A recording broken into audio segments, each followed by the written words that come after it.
Wah, wah, wah, wah. That would be the sound effect. If I had one!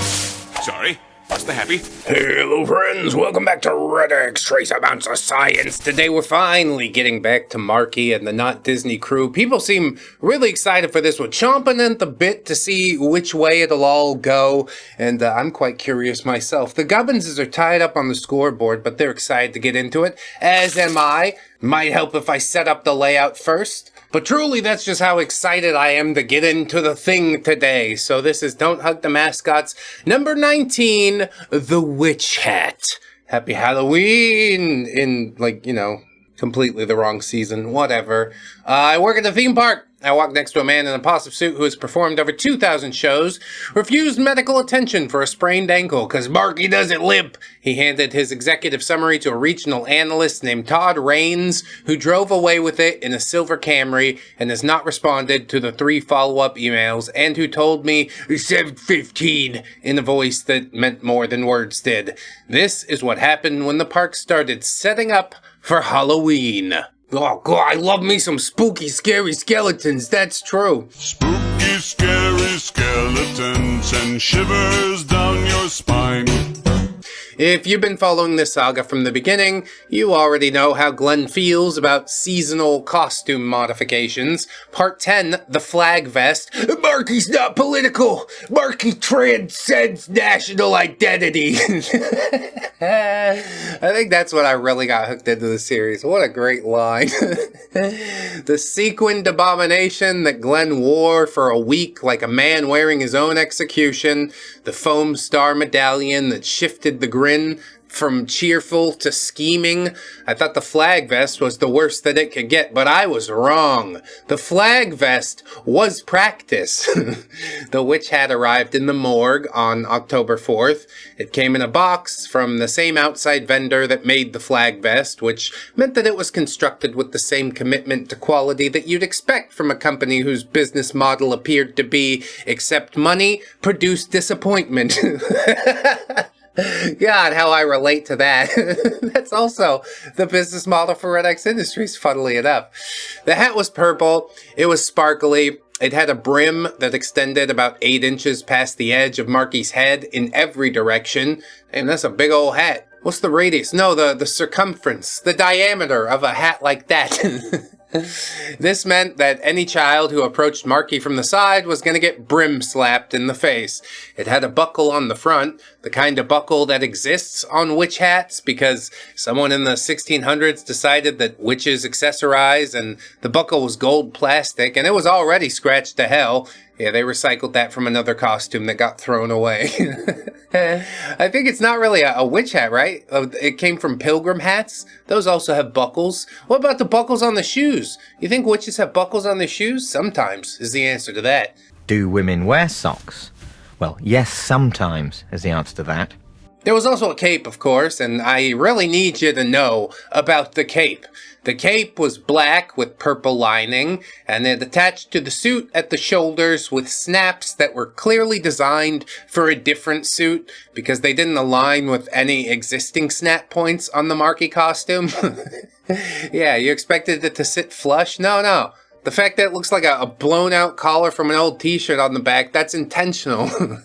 Someone solved this by sewing additional snap bases onto the Marky suit's shoulder pads without consulting Glen. Without consulting anyone in the character department. Someone in wardrobe had taken a needle to Glen's suit and added hardware. Well, that's what we're gonna dwell on today, I guess.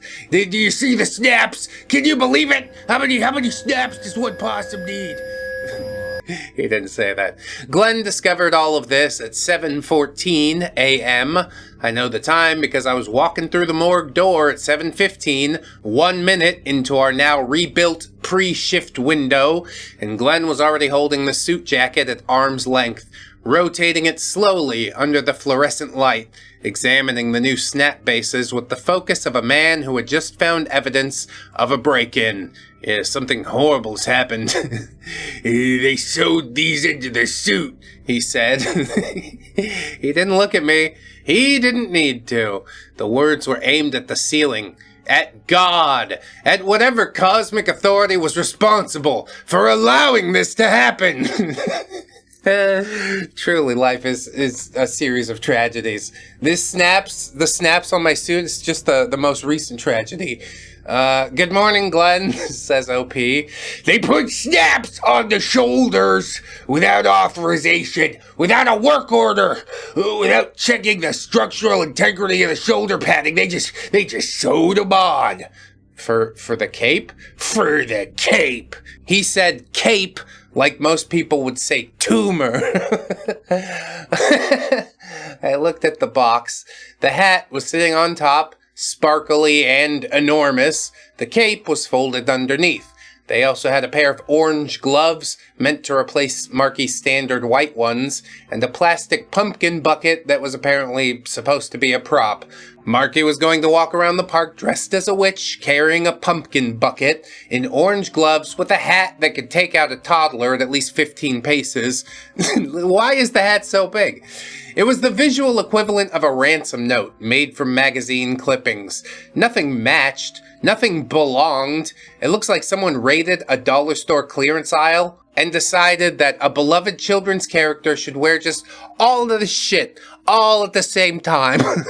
I mean, he's a trick-or-treaty witch with orange gloves. Well, what's wrong with that? It's fine. The hat and the cape match, at least. We probably just should have left it at the hat and the cape. Why is he need a pumpkin bucket? Oh, great, another thing to fucking lose track of. This is worse than the vest, Glen said. Yeah, the vest didn't have a cape, says OP. The vest also didn't compromise the suit's structural integrity. The vest sat on top. It was an overlay. Ugly, but non-invasive. These snaps are in the padding. They punctured the shoulder foam. The foam's what keeps the suit balanced on a performer's frame. You compromise the shoulders, you compromise the weight distribution, and you compromise the head stability. Have you tried it on yet? I'm not putting it on until I've assessed the damage. OP says, Glen, it's just 2 snaps. 2 snaps in a foam shoulder pad that was calibrated to distribute 11 pounds of head weight evenly across the upper torso. The engineering of this suit is more precise than anyone in this building understands. Honestly, he probably does have a point there. The designers in 1996 balanced the head-to-body weight ratio at a specific fulcrum point. You start punching holes in the shoulder padding, and you shift the fulcrum. The head tilts, the grid angle changes. We already went through all this with the 4th of July medallion. So, take the snaps out, says OP. He looked at me. The look, but it was the old look. The one from before the cold. The one that meant, you've said something so obvious that I need a moment to process why you think I haven't already considered it. Yeah, I missed that look in a weird way. I didn't know that I had missed it until I got it back. Yeah, you don't know what you got till it's gone, that's true. If I remove the snaps, Dale will ask why I'm not wearing the cape. If I tell Dale the snaps compromise the suit, Dale will tell me to wear it anyway because Dale doesn't understand foam density and doesn't care to learn. If I refuse, Dale puts Reggie in the suit, Reggie in the witch hat, Reggie with the cape, Reggie carrying the pumpkin bucket. For the entire month of October.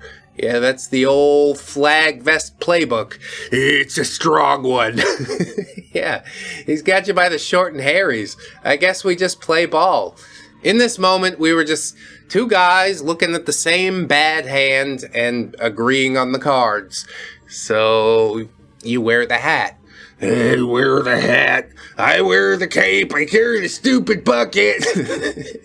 And I perform at the same level I always perform because the hat is not Marky. I am Marky. I am God! What the hell did you just say? Yeah, okay, let's take a breath.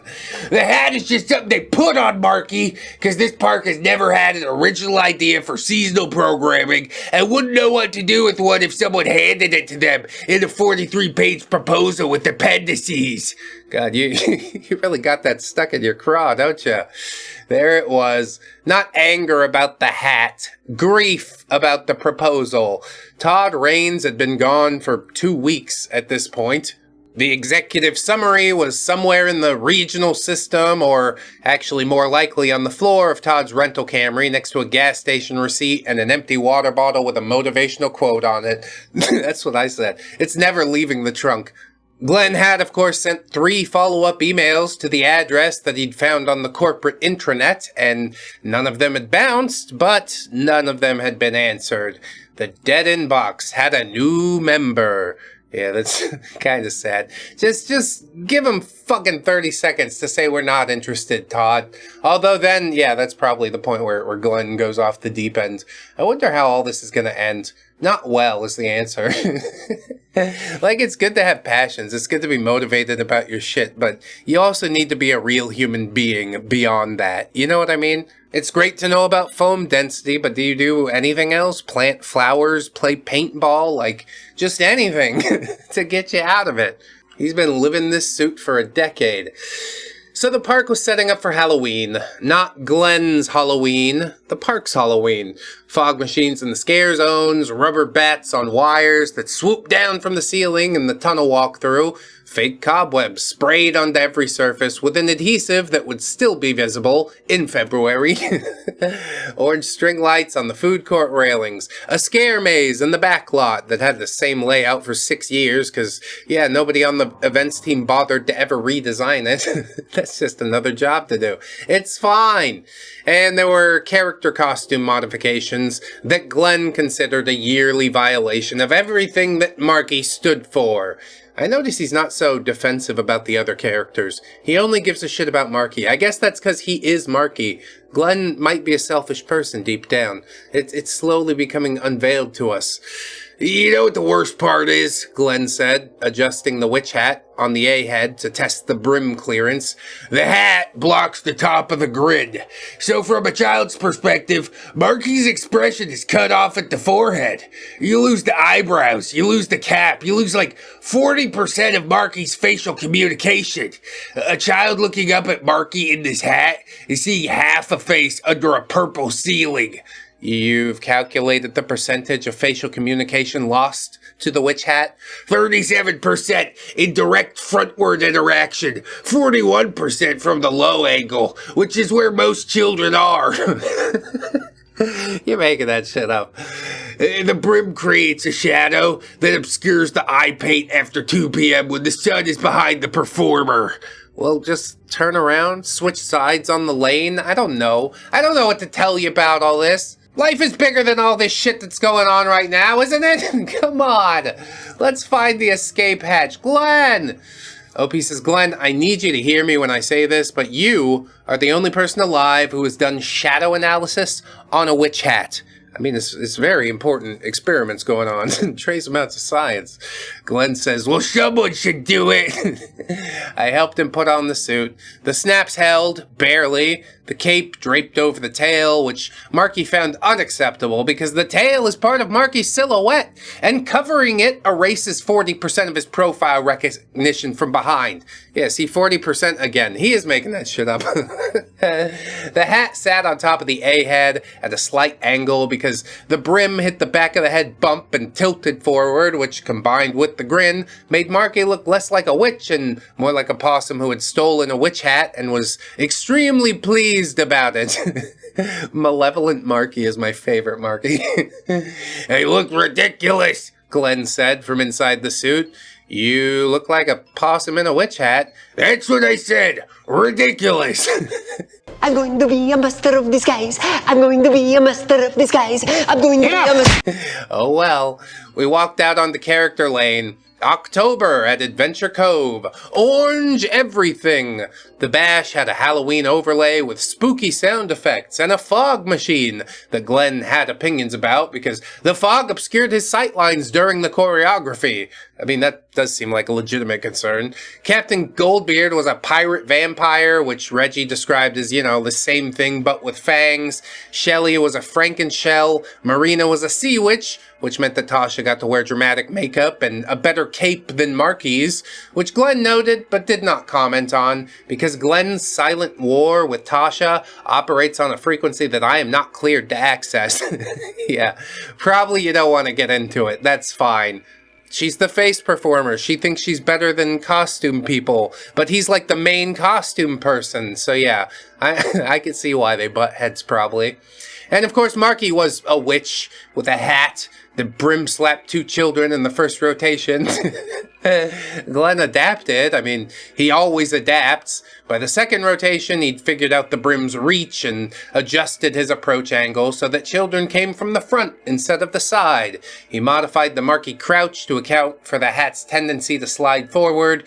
He incorporated the pumpkin bucket into his physical vocabulary, using it as a prop for bits, offering it to kids like he was sharing candy. It was empty, which several children pointed out, which Glen handled by doing an exaggerated oops shrug that got genuine laughs.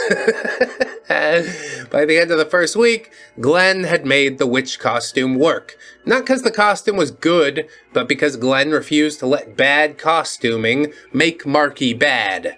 We've seen the same thing unfold like 3 times now, and I'm impressed every time. He just doesn't let it get him down. He's like, fuck it, I got a job to do, and I'm gonna do it, even if I'm dressed like an asshole.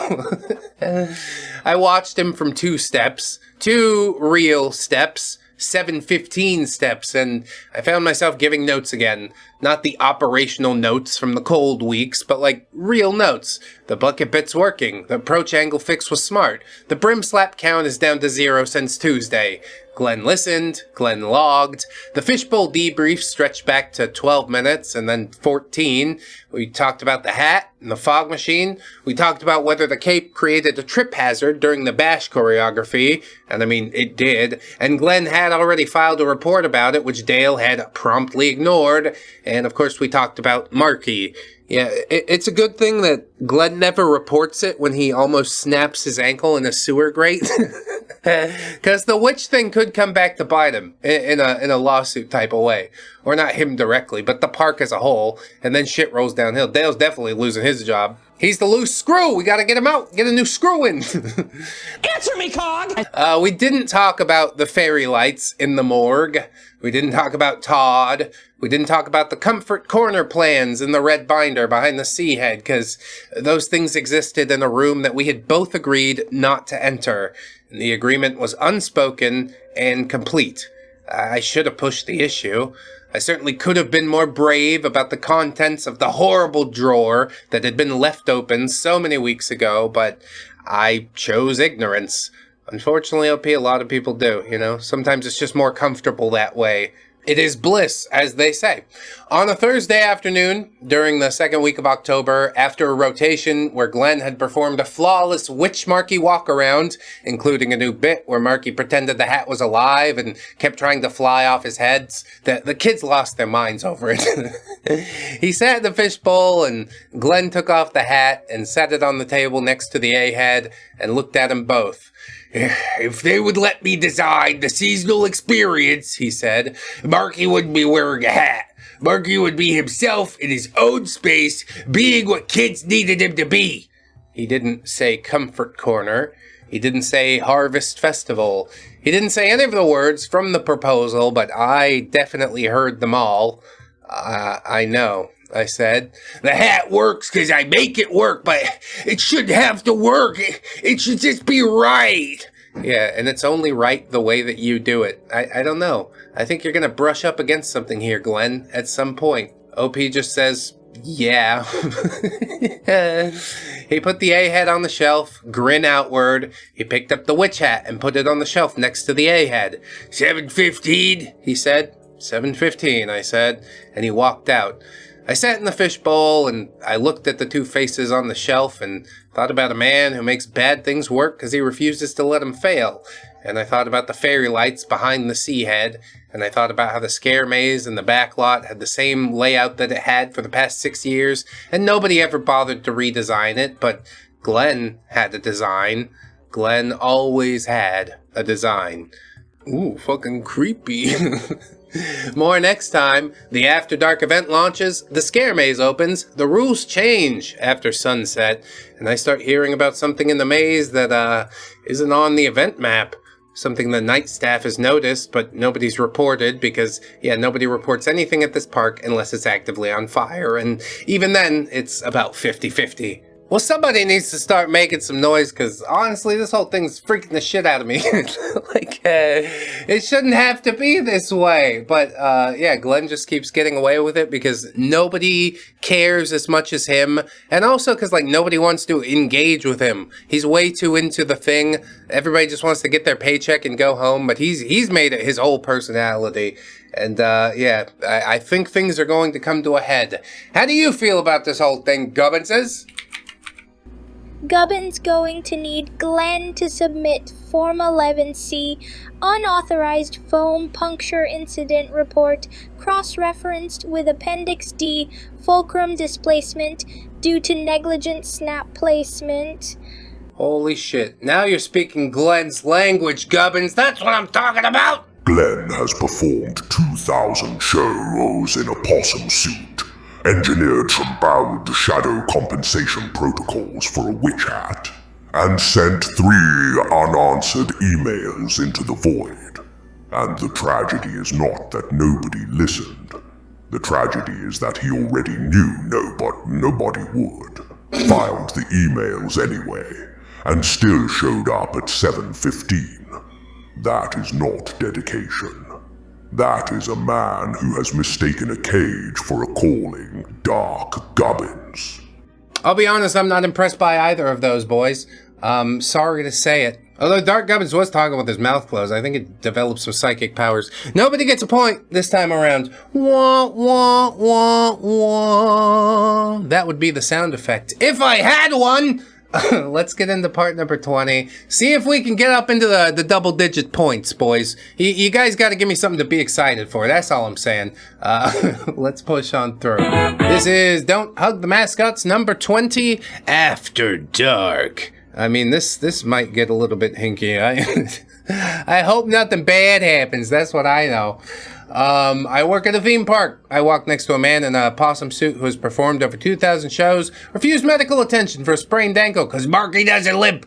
He's been wearing a witch hat with a brim that could decapitate a small child for 3 weeks without complaint because the alternative is chili dog Reggie, and who handed an executive summary of his life's work to a man in khakis who drove away with it and hasn't called him back. This is what happened after the sun went down. Yeah, we're getting to the dark parts of the Marky saga. There was some funny stuff early on, but all of a sudden it becomes not funny when the sun goes away. They mostly come at night. Mostly. They mostly come at night. Mostly. Weird how that works. Adventure Cove After Dark launches on the 3rd Friday of October and runs every Friday and Saturday through Halloween. So is it 2-3 times a month max? No, not 3. Only 2. It's a different park, says OP. I need you to understand this in a literal, structural sense. The park that you visit at 11 a.m. with your stroller and your sunscreen and your funnel cake and your crying toddler, that's not the park that opens at 7 p.m. with fog machines and strobe lights and a $45 ticket that includes 1 drink and the strong implication that the drink should be alcoholic. I'm okay with this. $45, that's a steal, bro. Daytime Adventure Cove is a family park. After Dark Adventure Cove is a haunted house that someone built inside of a family park, the way you'd build a ship inside a bottle, except the bottle's still full of bottle stuff and the ship doesn't quite fit in the bottle properly. Fuck it, close enough. The transformation takes about 2 hours. Daytime operations shut down at 5 and the regular crowds are filtered out, and then the events crew shows up and the park changes. Light rigs go up on the walkways, sound systems get mounted to posts and fences, and anything else that can hold a zip tie. The food court closes, and the Fright Bites food truck opens, which sells the same hot dogs, but at twice the price, with red food coloring on the buns. Oh, that's nice. It's like that black Whopper they sold that would turn your poop all green. The rides do stay open, but the ride ops switch to spooky mode, which means the same ride, but with different lighting and a Bluetooth speaker that's playing Halloween sound effects that are slightly out of sync with the ride's actual movement. It's disorienting in a way that the events team interprets as atmospheric. I mean, yeah, you want to be disoriented, don't you? No, I don't actually. That sounds awful. And I'm drunk? I'm already disoriented enough. So the scare zones go live. Adventure Cove has 3 of them during After Dark. There's the Tunnel of Terror, which is a cordoned off part of the regular service tunnels, except with the lights turned off and scare actors hiding behind the corners. And then there's Goldbeard's Ghost Ship, which is Captain Goldbeard's Adventure Zone, but with fogs and actors in pirate zombie costumes. And then there's the Shipwreck Maze, which is a temporary scare maze built in the back lot out of plywood panels and black fabric. And yeah, that's the one with the same layout for the past 6 years. The panels have been repainted so many times that the walls have a texture like old cake frosting. Yeah, that's scary at least. The scares are jump scares, because jump scares are cheap, and the events team's creativity budget appears to be roughly $40 and a dream. That's too bad, you know. Philippines does haunted houses real big. I walked into one haunted house. It was like a butcher's lab, and this like dude with, you know, he's clearly a thalidomide child. He's got like flipper hands and feet, and they just like had him on the table rolling around and screaming. And I'm like, dude, this is pretty fucking metal. I gotta be honest. I'm a little bit freaked out, and in this setting, it's socially acceptable to be so.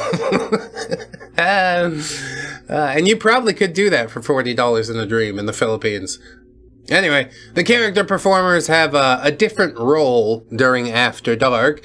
Daytime is walkarounds, meet and greets, the bash, but After Dark is roaming. You put on the Halloween costume modifications, you walk through the non-scare zones, and you exist. No choreography, no rotation schedule, no handler. That last part's pretty important. During After Dark, character performers operate without handlers because the event is staffed differently, and handlers are assigned to crowd management at the scare zone entrances. So yeah, Glen without a handler. I'd been thinking about this since Marco first mentioned After Dark during my first month. I hadn't thought about it in those terms back then. Back then it was just, Glen doesn't have a babysitter for the night shift. Now it was something else entirely. Now it had weight and shape and a set of fairy lights behind the shelf. Well, they're no longer behind the shelves, are they? Have they been deployed yet? I worked the first After Dark Friday on crowd management at the Shipwreck Maze entrance. It's exactly as glamorous as it sounds. You stand at the entrance to a plywood maze in a black polo shirt, and you tell groups of drunk 20-somethings to wait their turn and not bring open containers inside. The groups are drunk because the $45 ticket includes only one drink, so most of them pre-game pretty hard in the parking lot, because one drink is not enough for an adult to enjoy a theme park scare maze with a straight face. I sort of agree with that. I don't want too much though, you know, like 3-4 drinks, I'm feeling pretty good. I don't need to drink half a bottle of vodka and go throw up on Marky Mouse. Opie says they're loud, of course. They're handsy with each other. They scream at everything, including their own shadows. One group spent 4 minutes at the entrance taking photos of the "Enter if you dare" sign, which was spray painted on plywood and featured this clip art skull that somebody clearly printed off the internet and laminated. That's the most low budget shit. No wonder it's $45. Opie says, honestly, it was kind of fun. The energy was different from daytime, looser and messier.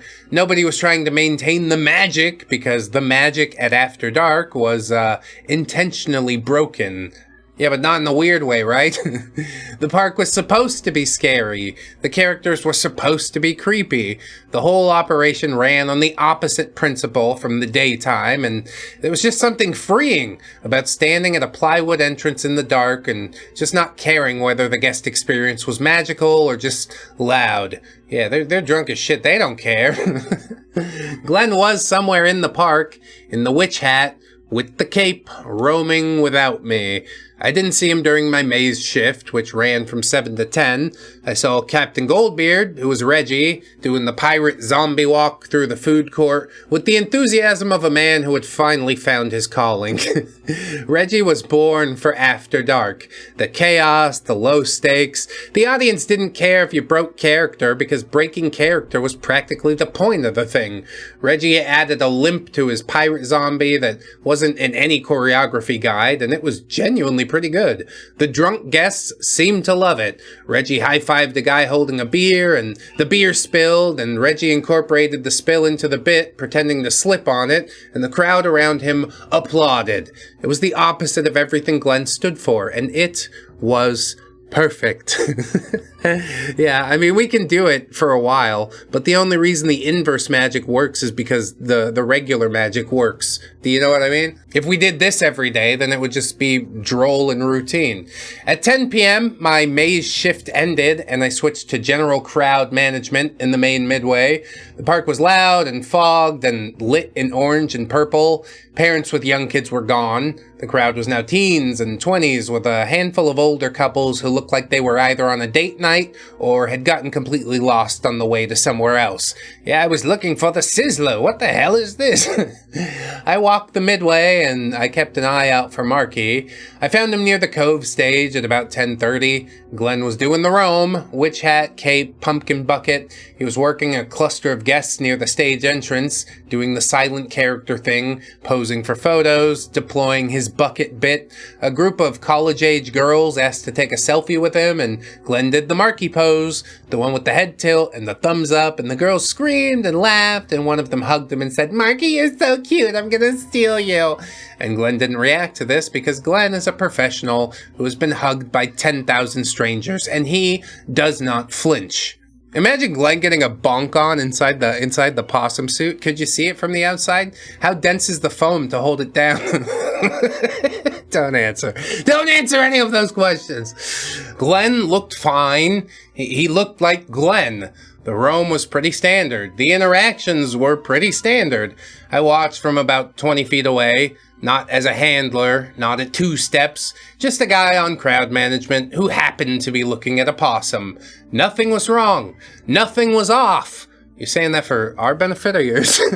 The witch hat sparkled in the evening lighting, the cape dragged behind him, and Marky roamed. I went back to the midway. The event ran until midnight. At 11:45, the scare zone started winding down. The fog machines cut off, the sound systems went quiet one by one, the drunk crowds filtered toward the exits, the events crew started breaking things down.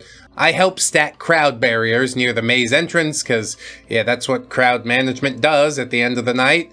Jessie, the 19-year-old who played Shelly the Turtle, was stacking barriers next to me. She'd been working the Tunnel of Terror entrance on the other side of the park. She looked wired, the way that most people do after their first After Dark shift. The adrenaline of a loud night still buzzing in her like a tuning fork. "That was so insane," she said. "Did you see the guy who tried to fight the pirate zombie?" Yeah, Reggie provoked that. Reggie's amazing at this.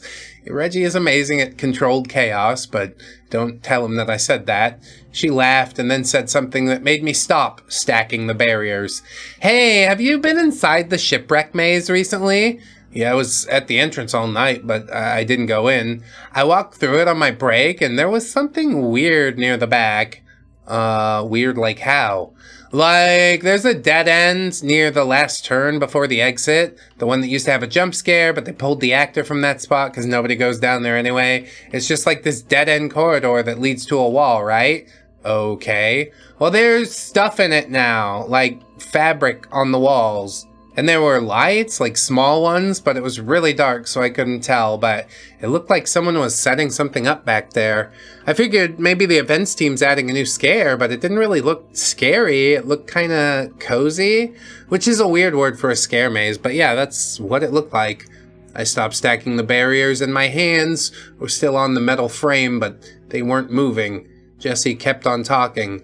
I asked Marcus on the events crew, and he said it's not on the layout. They haven't changed the maze in years. He figured maybe maintenance left some stuff back there, but it didn't look to me like maintenance stuff. It looked intentional, like someone decorated it. "Did you tell Dale?" I asked. Why would I tell Dale? It's a dead end in a maze. Nobody goes back there. I just thought it was weird. And she went back to stacking. Well, there's the information that you seek, OP. She's not going to do anything with it. What are you going to do? I stood there, holding a crowd barrier, looking at the entrance to the shipwreck maze, which was dark now. The "Enter if you dare" sign was just a shadow on some plywood. Blue fabric, small lights, dead-end corridor that nobody uses. Cozy. I knew what it was. I knew before Jessie finished her sentence. I knew because I'd seen the sketch on the foam board in the morgue. I knew because I'd read the stapled pages. I knew because I'd stood in the fishbowl and translated Glen's dream to Todd Raines and watched Glen hand his binder to a man who drove away and never called him. But Glen had built Comfort Corner. Not the version in the proposal, not the version that required approval and staffing allocation and a line item in the seasonal budget. The Glen version. The version that you build for yourself after hours with supplies hidden behind the seahead in a dead-end corridor that nobody uses in a maze that nobody bothers to redesign. Because the system said no, and so Glen just does it anyway. The binders, the emails, the traffic cone, the birthday parties. When the door closes, Glen just finds another door. When the other door closes, Glen builds his own door. He's always been building his own doors. Yeah, but not like the escape hatch that I was talking about earlier. That's the one door that we actually need. I didn't go into the maze that night. I went home. I sat in my car in the driveway, the way that I'd sat in my car after the junction. Engine off. Silence. But this time, the thought wasn't about 40 seconds, or eye holes, or a man in a hallway. It was simpler, smaller, just a question with no really good answer. Was Glen in there tonight? After his roam ended, after the witch hat came off, after the events crew started breakdown, while I was stacking barriers with Jessie 20 yards from the entrance, was Glen in a dark corridor, in a plywood maze, in the suit, sitting on a foam mat surrounded by fairy lights, just waiting for some scared kid to wander into a dead end and find a possum? God, I hope not. They all get shuffled out at midnight, right? And from the way you describe it, it seems mostly like, teens and adults anyways. Like, how many kids are actually in there? I didn't know, says OP, and I didn't go look. I went inside and I went to bed and told myself I'd figure that shit out tomorrow. But next time, I do go into the maze. Are you gonna confront Glen in the maze? Is there gonna be a giant final battle? Probably not. That's not the pace of this story. But I do hope Glen, gets pressed with some hard questions. Like, what exactly is it? I understand what you say it is, but it just looks a little different to me. So can you explain it further? Please. Thank you. Even if you did press him, I don't think it would work. You can't squeeze blood from a stone, Let's get the Gubbinses in here and hear what they think about this whole kit and caboodle, huh? And here we observe the solitary possum, denied resources by the larger herd, quietly constructing a nest inside a predator's territory using only fairy lights and foam mat. Scientists note this behavior, the unauthorized comfort installation, has never before been documented in a seasonal haunted attraction. The specimen does not acknowledge the system. The specimen simply adds a second zip tie. Gubbins. It really is weird and sad. A man built a sanctuary inside a plywood maze that smells like mildew and latex paint. Because the people with offices and budgets looked at his dream and drove away. The tragedy is not that they said no. The tragedy is that Glen expected them to say yes. Dark Gubbins. Ah, damn. Heavy. Wait, Dark Gubbins, the narrator, is also constructing something. He sit in car in driveway in silence twice now. He building his own corner, but the corner is just a car. Gubbins. Yeah, a car that he doesn't invite kids into. It's fine. You have accidentally made the most astute observation of your entire existence, and I need you to understand that it will never happen again. Dark Gubbins. Oh, don't be mean, Dark Gubbins. That's kind of his whole thing, I guess. Still a couple of really good comments today. Even the bickering's good. Okay, boys, I'll push you both to 10 points. There you go. I hope you're happy with it. I know I am. Support us on the Patreon, YouTube memberships. Check out the podcast services and Fourth Wall for the merch. Today, It's a tie! another tie. Don't ask me why.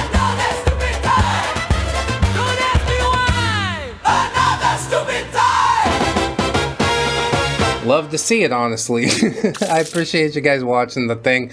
Check out things we programmed. Gubbins Gotcha in the Discord. Waifu Pilled on Steam. Did I ADHD? And Spin It ADHD out there on Google Play.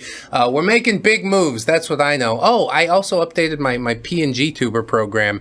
That's available on itch.io. I'm going to put together something for Gubbins as well. So you can, whatever, have a Gubbins of your own. Although I might need to package it with like local text-to-speech so I don't get fucking killed on 11 Labs, you know, voice rates or whatever. I'm trying to figure it out. It's gonna be fine and normal. Would people be open to like a monthly subscription? Who's gonna pay a monthly subscription for Gubbins? I don't know. I guess we could open it up as an option. People throw money on the Patreon, and it's like I can hardly find the energy to do things most of the time. But I guess the one video a day, that's good enough for him, and hey, it's good enough for me. I have a fun time making them. Thank you guys so much for hanging out. Watch another one if you wanted. I'd appreciate it. Always remember, friends, that you are loved, you are worthy, you definitely deserve it, and I shall see you in the next one. So until then, bye-bye. Thank you for calling ReddX Industries. Your call is very important to us. Please hold on the line while we decontaminate the lab.